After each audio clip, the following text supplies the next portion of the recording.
ജന്മാദ്യസ്യേതോന്നയാദിതരതച്ചാർത്തേഷവിജ്ഞസ്വരാട്ടേനേ ബ്രഹ്മകൃതായാദികവേ മുഖ്യന്തി യത്സൂരയ തേജോവാരിമൃതാം യഥാ വിനിമയോ യത്ര ത്രിസർഗോ മൃഷാ ധാമനാ സ്വേന സദാ നിരസ്തകുഹകം സത്യം പരം ധീമഹി. നമസ്കാരം. സനാതന ധർമ്മ സംഹിതകൾ പങ്കുവയ്ക്കാനായുള്ള ചാനലായ നാദശ്രീയിലേക്ക് എല്ലാവർക്കും സ്വാഗതം. പ്രിയരെ, ശ്രീമദ് ഭാഗവതം 5-ാമത്തെ അധ്യായത്തിലെ 7 ശ്ലോകമാണ് പറഞ്ഞു വെച്ചത്. ഭാഗവതം ഒഴികെയുള്ള പുരാണങ്ങൾ, ഇതിഹാസങ്ങളെല്ലാം രചിച്ച് ചിത്തസമാധാനം ലഭിക്കാത്തതായ വ്യാസൻ്റെ മുന്നിൽ നാരദൻ എത്തുകയും ആ നാരദനോട് എന്താണ് തനിക്ക് പറ്റിയ കുറവ് അല്ലെങ്കിൽ തെറ്റ് എന്ന് വ്യാസൻ ചോദിക്കുന്നു. നാരദനെ പുകഴ്ത്തുകയും ചെയ്യുന്നു. ത്വം പരിരടൻ അർക്ക ഇവത്രിലോകി, സൂര്യൻ എപ്രകാരം അന്ധകാരം നശിപ്പിക്കുന്നുവോ അതുപോലെ നാരദ അജ്ഞാനമുള്ളവരുടെ അജ്ഞാനം നശിപ്പിക്കുന്ന സൂര്യനാണല്ലോ അങ്ങ്. നാദസ്യമേ ന്യൂനമലം വിചക്ഷ, എൻ്റെ ന്യൂനത അല്ലെങ്കിൽ തെറ്റ് എന്താണ് എന്ന് ദയവായിട്ട് എന്നോട് പറഞ്ഞാലും. അപ്പം നാരദൻ പറഞ്ഞു. അടുത്ത ശ്ലോകം. നാരദ ഉവാച ഭവതാനുദിതപ്രായം യശോ ഭഗവതോമലം ഏനേ വാസോ ന തുഷ്യേത മന്യേ തദ്ദർശനം കിലം. ഭഗവത അമല യശ ഭവത അനുദിതപ്രായം. ഇതാണ് കാരണം. ഭഗവാന്റെ യശസ് അനുദിതപ്രായം കീർത്തിക്കപ്പെട്ടില്ല. അനുദിതപ്രായം കീർത്തിക്കപ്പെട്ടില്ല. അതുകൊണ്ടാണ് അങ്ങക്ക് തെറ്റുപറ്റത്. എങ്ങനത്തെ ഭഗവാൻ? കളങ്കമില്ലാത്ത യശസ്, അതിൻ്റെ ഉടമയായിട്ടുള്ള ഭഗവാൻ. യശോ ഭഗവതോമലം, കളങ്കമില്ലാത്തതായിരിക്കുന്ന യശസ്. അമലം യശസ്, അമലം നിഷ്കളങ്കമായ യശസ് ഭഗവാന്റെ നർത്തം. ഭഗവാന്റെ നിഷ്കളങ്കമായിട്ടുള്ള യശസ് ഭവത അനുദിതപ്രായം കീർത്തിക്കപ്പെട്ടില്ല. ഭഗവാനെക്കുറിച്ച് അങ്ങ് കീർത്തിച്ചില്ല. ഏനേ വാസോ ന തുഷ്യേത മന്യേ തദ്ദർശനം കിലം. ആ ഭഗവാൻ അസൗ ന തുഷ്യേത, ഒരിക്കലും അങ്ങനെ ആയാൽ സന്തോഷിക്കില്ല. എങ്ങനെയായാൽ? യശസ് ഭഗവാനെ കീർത്തിക്കാത്തിടത്തോളം കാലം. ഭഗവാനെ കീർത്തിക്കുന്നത് കൊണ്ടാണ് ഭഗവാൻ സന്തോഷിക്കുക, അല്ലാത്തിടത്തോളം സന്തോഷിക്കില്ല. അതുകൊണ്ട് ന്യൂനം മന്യേ ന തുഷ്യതേ മന്യേ തദ്ദർശനം കിലം. അതാണ് അങ്ങേക്ക് പറ്റിയതായിട്ടുള്ള ന്യൂനത എന്ന് ഞാൻ വിചാരിക്കുന്നു. ന തുഷ്യേത തത് ദർശനം കിലം മന്യേ. ആ ഭഗവാന്റെ യശസ് കീർത്തിക്കാത്തിടത്തോളം കാലം എല്ലാതും ശൂന്യം തന്നെ. ഭഗവാനെ കീർത്തിക്കുമ്പോൾ മാത്രമാണ് എല്ലാം പൂർണ്ണമാവുന്നത് എന്നാണ് എനിക്ക് തോന്നുന്നത്. ഭവത അനുദിതപ്രായം യശോ ഭഗവതോമലം. ഭഗവതോ അമലം യശോ ഭവത അനുദിതപ്രായം. ഭഗവാന്റെ കീർത്തി അങ്ങ് ഒട്ടും തന്നെ കീർത്തിച്ചില്ല. ഏനേ വാസോന തുഷ്യേത മന്യേ തദ്ദർശനങ്കിലം. അപ്പം അതുവരേക്കും എല്ലാ പ്രവൃത്തികളും ശൂന്യമാണ്. ഭഗവാന്റെ കീർത്തനമില്ലെങ്കിൽ അതൊക്കെ പ്രവൃത്തികൾ ശൂന്യം തന്നെ. യഥാ ധർമാദയച്ചാർത്ത മുനിവര്യാനുകീർത്തിത ന തഥാ വാസുദേവസ്യ മഹിമാനുവർണിത. മഹാഭാരതം വരേക്കുമുള്ള കൃതികളിൽ അങ്ങ് ചെയ്തത് ധർമാദി കാര്യങ്ങളെക്കുറിച്ചാണ് പറഞ്ഞത്. രാമായണത്തിലും മഹാഭാരതത്തിലും ധർമ്മത്തിനാണ് പ്രാധാന്യം കൊടുത്തത്, ഭക്തിക്കല്ല. യഥാ ധർമാദയച്ചാർത്ഥ, ധർമ്മം അർത്ഥം കാമം മോക്ഷം എന്നുള്ളതാണ് ആദി കൊണ്ട് സൂചിപ്പിച്ചത്. ധർമ്മ ആദയശ്ച. എന്താണ് ആദി? ധർമ്മം എന്ന് പറയുന്നത് പിന്നാലെ ഉള്ളതാണ് അർത്ഥം കാമം മോക്ഷം. ധർമാദയച്ചാർത്ഥ മീൻസ് ധർമ്മം അർത്ഥം കാമം മോക്ഷം എന്നിവ. കെ മുനിവര്യ, മുനിവര്യാന്ന് സംബോധന. കീർത്തിത, കീർത്തിക്കപ്പെട്ട പോലെ. ധർമ്മ അർത്ഥ കാമാദി മോക്ഷങ്ങൾ അങ്ങയാൽ മുനിവര്യ, അങ്ങയാൽ കീർത്തിക്കപ്പെട്ടതുപോലെ. എന്ത് കീർത്തിക്കപ്പെട്ടില്ല? വാസുദേവസ്യ മഹിമ ന തഥാ അനുവർണിത. ധർമാർത്ഥ കാമ മോക്ഷങ്ങളെക്കുറിച്ച് കീർത്തിച്ചു, ശരി. അതുപോലെ ഏത് കീർത്തിച്ചില്ല? വാസുദേവസ്യ മഹിമ ന അനുവർണിത, ഭഗവാനെ കീർത്തിച്ചില്ല. അത് തന്നെയാണ് അങ്ങക്ക് പറ്റിയ തെറ്റ്. ഞാൻ വിസ്തരിക്കുകയാണ് അടുത്ത ശ്ലോകത്തിൽ. ഭഗവാനെക്കുറിച്ച് കീർത്തിക്കാത്ത ഏത് ശാസ്ത്രമോ പുസ്തകമോ ഗ്രന്ഥമോ ആയിക്കോട്ടെ, അതെങ്ങനെയാവും? തികച്ചും ഒരു ശുദ്ധിയോ മഹത്വമോ ഇല്ലാത്ത ഒരു വസ്തുവായിട്ട് മാറും. ന യത് ഭജ ചിത്രപദം യശോ ജഗത് പവിത്രം പ്രഗണീത കർക്കിജത് തദ്വായസം തീർത്ഥമുശന്തി മാനസ നയത്ര ഹംസ നിരമന്ത്യുശിക്ഷയ. എത്ര സാഹിത്യപരമായിട്ടുള്ള നല്ല വാക്കായതുകൊണ്ടും ചിത്രപദം നല്ല പദങ്ങളൊക്കെ വെച്ച് എഴുതിയിട്ടും കാര്യമൊന്നുമില്ല. എങ്ങനെയാണെങ്കിൽ ഈശ്വരൻ്റെ മഹിമയല്ല അതിൽ വർണ്ണിക്കുന്നതെങ്കിൽ. യദ്വദ ചിത്രപരം ഹരേർ യശോ ജഗ പവിത്രം പ്രഗണീത കർക്കിജൻ, ലോകത്തിനെ ശുദ്ധീകരിക്കുന്ന ജഗത് പവിത്രം ഹരേർ യശോ, ഹരിയുടെ യശസ്സിനെ കീർത്തിക്കാതിരുന്നാൽ ന യദ്വദ ചിത്രപദം, എത്ര വാക്കുകൾ അതിൽ നന്നായാലും അതെത്ര ബാക്കി കേമത്വം ഉണ്ടാവാം, വ്യാകരണം കൊണ്ടോ സാഹിത്യം കൊണ്ടോ, പക്ഷെ അതൊന്നും ആരും ഈ ലോകത്തിൽ അനശ്വരമായി കണക്കാക്കപ്പെടുന്നില്ല. വ്യാകരണപരമായിട്ടും ഓരോ കവികളുടെ കഴിവിനനുസരിച്ചിട്ട് കാണിക്കുന്ന എത്രയോ ഗ്രന്ഥങ്ങൾ ഇവിടെ ഉണ്ട്.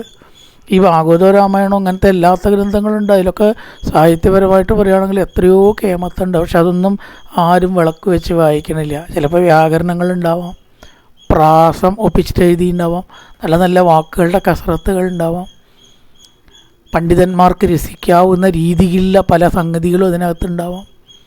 പക്ഷെ അതൊക്കെ ആരെങ്കിലും വിളക്ക് വെച്ച് വായിക്കുന്നുണ്ടോ? പക്ഷേ ഭഗവാന്റെ ആ ഒരു മാഹാത്മ്യം കീർത്തിച്ചിട്ടില്ലെങ്കിൽ ഈ കേമത്വം എത്ര കണ്ടിട്ടും ആരും അതിനെ ബഹുമാനിക്കില്ല. അത് ഏതുപോലെയോ വായസം തീർത്ഥം, വായസം എന്ന് പറഞ്ഞാൽ സംസ്കൃതത്തിൽ കാക്ക എന്നർത്ഥമാണ്.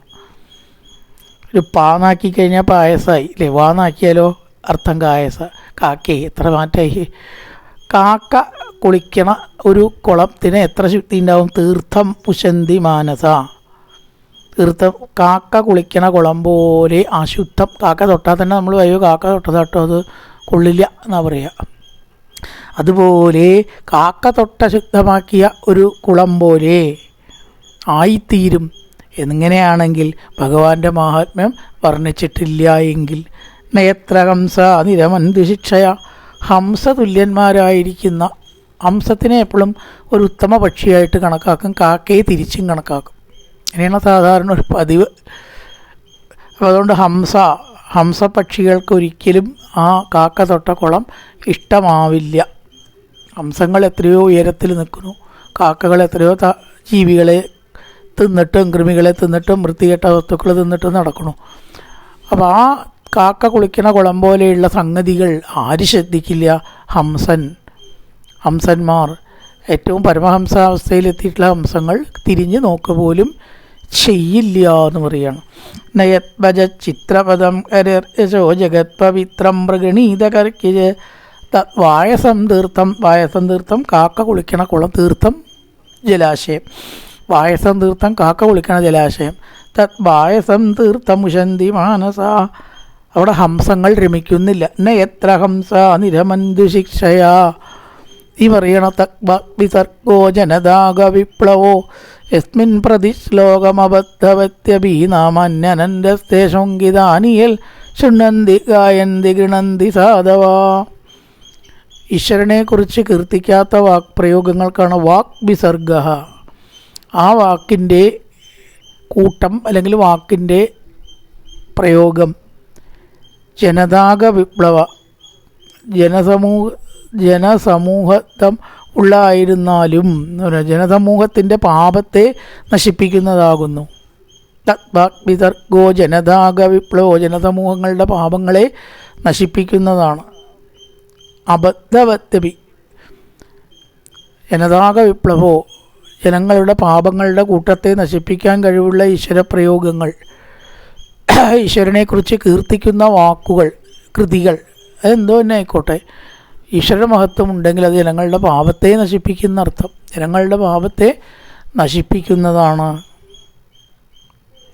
ഈ പറഞ്ഞു യസ്മിൻ പ്രതി ശ്ലോകം അബദ്ധവത്യപി, ഓരോരോ ശ്ലോകം അബദ്ധമായിരുന്നാലും ചിലപ്പോൾ വ്യാകരണ സംബന്ധമായിട്ട് തെറ്റുണ്ടാവാം, ഭാഷാപ്രയോഗത്തിൽ ഭംഗി കുറഞ്ഞിരിക്കുക, അതൊക്കെയാണ് ഈ അബദ്ധവത്യപി എന്നുള്ളത് അവിടെ ഉദ്ദേശിച്ചത്.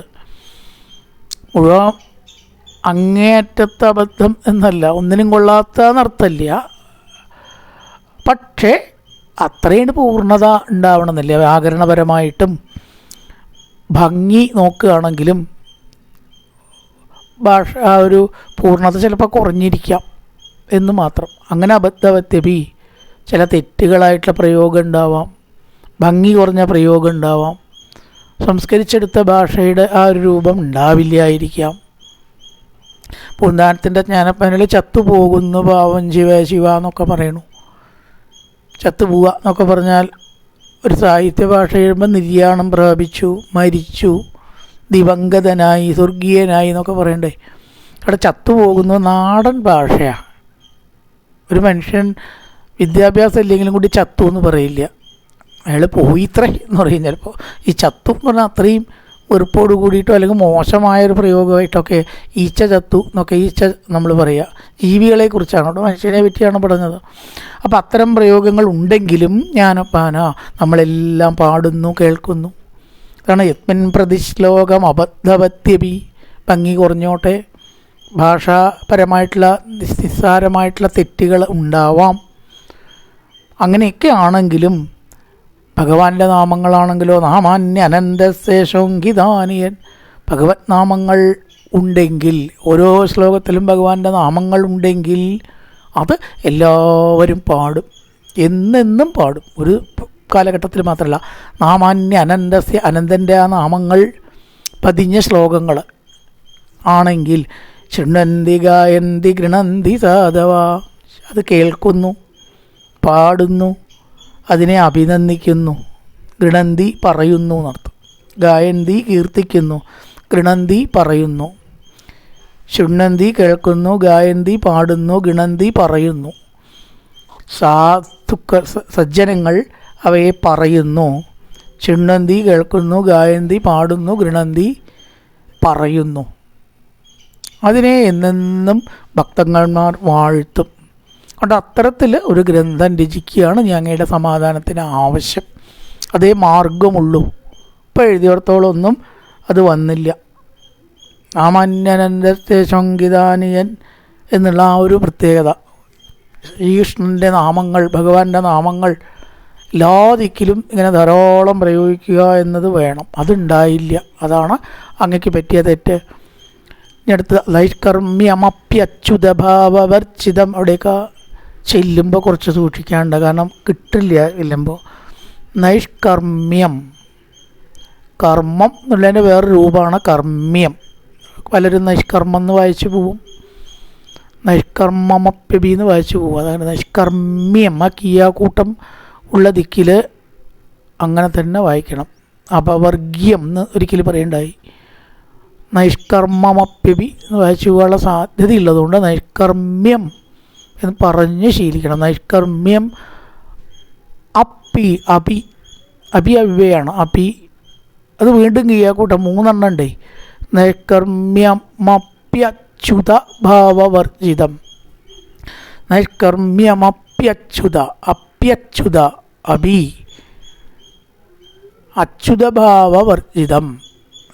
ഈശ്വരഭാവം ഭക്തി ഇല്ലെങ്കിൽ, വർജിതം ഇല്ലെങ്കിൽ, നിഷ്കാമകർമ്മങ്ങളെക്കുറിച്ച് കീർത്തിക്കുന്ന കൃതികൾക്കും അനശ്വരത കിട്ടില്ല.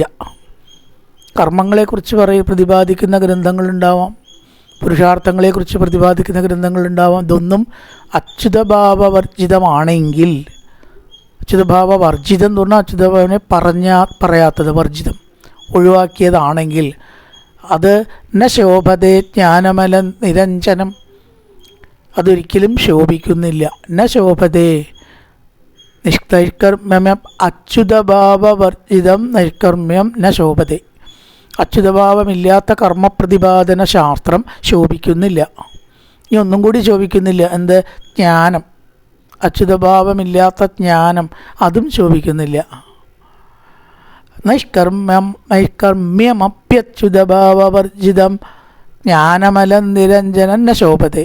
നശോഭത്തെ രണ്ടിനും കൂടിയുള്ളതാണ്, നടുവിൽ വെച്ചിരിക്കുന്നു. നിഷ്കാമഭാവ കർമ്മ പ്രതിപാദനം 1, ജ്ഞാനമലം നിരഞ്ജനം 2. നിരഞ്ജനമായ ജ്ഞാനമലം നശോഭതേ, അച്യുതഭാവ വർജിതമായിട്ടുള്ളത് ശോഭിക്കില്ല. വർജിത അച്യുതഭാവം ഇല്ലാത്ത, വർജിതം നെഗറ്റീവാണ്. അച്യുതഭാവം ഇല്ലെങ്കിൽ ശോഭിക്കുന്നില്ല. കുതപ്പുനശ്ശദഭദ്രമീശ്വരേന ചാർപ്പിതം കർമ്മ യദപ്യകാരണം. അപ്പോൾ നിഷ്കാമമായിട്ടുള്ള കർമ്മത്തെക്കുറിച്ച് ഇവിടെ പറഞ്ഞു തുടങ്ങി. ജ്ഞാനം പോലും ശോഭിക്കുന്നില്ല. ഈശ്വരഭാവമോ ഭക്തിയോ ഇല്ലാതെ ജ്ഞാനപ്രതിപാദന ശാസ്ത്രം പോലും ശോഭിക്കുന്നില്ല. ഈശ്വരകർമ്മങ്ങളും അത്രയും കൂടി കേമാവണമെന്നില്ല. പൂജ, ആവാഹനം, മന്ത്രം, തന്ത്രം, യാഗം, ഇതൊക്കെയാണ് ഈ കാർമ്മിക രീതി എന്ന് പറയുന്നത്, കർമ്മകാണ്ഡം. അതൊക്കെ ഈശ്വരഭാവം ഇല്ലെങ്കിൽ ഒരിക്കലും ശോഭിക്കില്ല.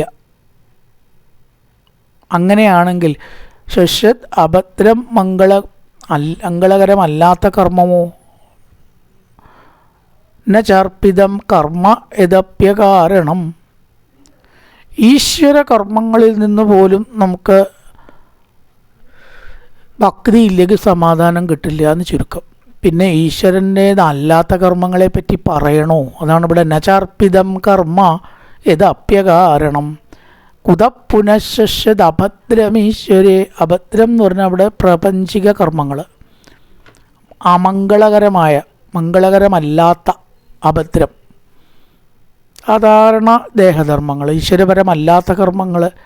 ഈശ്വരപരമായ കർമ്മങ്ങളിൽ നിന്ന് തന്നെ നമുക്ക് ഭക്തി ഇല്ലെങ്കിൽ സമാധാനം കിട്ടില്ല. പിന്നെ ഈശ്വരപരമല്ലാത്ത കർമ്മങ്ങളോ അതിനെപ്പറ്റി പറയണോ? ദുഃഖം മാത്രമേ അതിൽ നിന്ന് ഉണ്ടാവുള്ളൂ.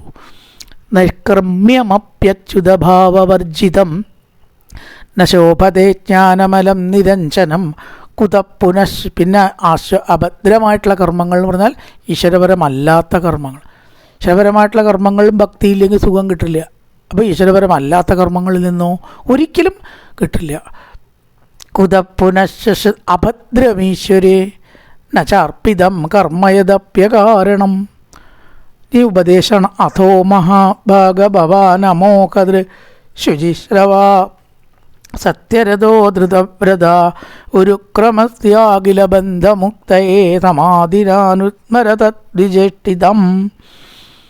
അതുകൊണ്ട് മഹാഭാഗ്യവാനായുള്ളോവേ, വ്യാസനെ പോലെ വ്യാസനെ ആവാൻ കഴിയൂ. ഇത്രയും ഗ്രന്ഥങ്ങൾ രചിച്ചിട്ടുള്ള ഭാഗ്യവാനായിട്ടുള്ള ശ്രീമാനായിട്ടുള്ള വ്യാസഭഗവാനെ അങ്ങക്ക് തീർച്ചയായിട്ടും സമാധാനമൊക്കെ കിട്ടും. പേടിക്കേണ്ട ആവശ്യമില്ല. പക്ഷേ ഒന്ന് ചെയ്യാനുണ്ട്. അത് ചെയ്താൽ അംഗീകൃത കൃത്യത വരും. ഇപ്പം ചെയ്യേണ്ടത് ചെയ്തു എന്ന ആ ഒരു തൃപ്തി തീർച്ചയായിട്ടും വരും. അതെന്താണ്? അങ്ങ് അമോഘമായിട്ടുള്ള ദൃഷ്ടിയോട് കൂടിയവനാണ്. അമോഘ ദൃഷ്ടി സാധാരണ തുലനമില്ലാത്ത, അല്ലാത്ത ഒരാൾക്ക് ഇത്രയും രചന ചെയ്യാൻ കഴിയുമോ? അമോഘ ദൃക്ക് ശുചിശവ സത്യരഥ ധൃതവ്രത ഭവാൻ അഖിലബന്ധമുക്തയേ ഉരുക്രമസ്യ തദ്വിജേഷ്ഠിതം സമാധിന അനുസ്മര. എന്താണ് അങ്ങ് ചെയ്യേണ്ടത്? പറയണ സമാധിന അനുസ്മര തദ്വിജേഷ്ഠിതം. ഉരുക്രമൻ ഭഗവാൻ, പറഞ്ഞാൽ തീരാത്ത പരാക്രമമുള്ളവനാണ് ഉരുക്രമൻ ഭഗവാൻ. ഭഗവാന്റെ തദ്വിജേഷ്ഠിതം പ്രക്രിയകളും ഭഗവാൻ ചെയ്ത പ്രവൃത്തികളെയും അനുസ്മര, മനസ്സിലിങ്ങനെ കണ്ടു നോക്കൂ. അപ്പം തന്നെ എഴുതാനുള്ള ഒരു പ്രേരണ കിട്ടും. മനസ്സിൽ കാണണല്ലോ ആദ്യം. അങ്ങനെ ഒരു ഗ്രന്ഥം അങ്ങ് രചിക്കണം. ഭക്തിക്ക് പ്രാധാന്യം കൊടുത്തുകൊണ്ട്, കൃഷ്ണകഥയ്ക്ക് പ്രാധാന്യം കൊടുത്തുകൊണ്ട്. അപ്പം അതിനെ ഒന്ന് ആദ്യം എന്ത് ചെയ്യുക?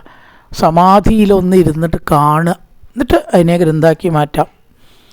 അതുകൊണ്ട് അഥോ മഹാഭാഗ ഭവാൻ അമോകദൃ, അമോഘമായിരിക്കുന്ന പറഞ്ഞാൽ തീരാത്ത മാഹാത്മ്യമുള്ള അങ്ങ് ശുചിശ്രവ സത്യരഥോ ധൃതവ്രത ഉരുക്രമൻ എന്ന ഭഗവാന്റെ വിശേഷണമാണ് ഇതൊക്കെ.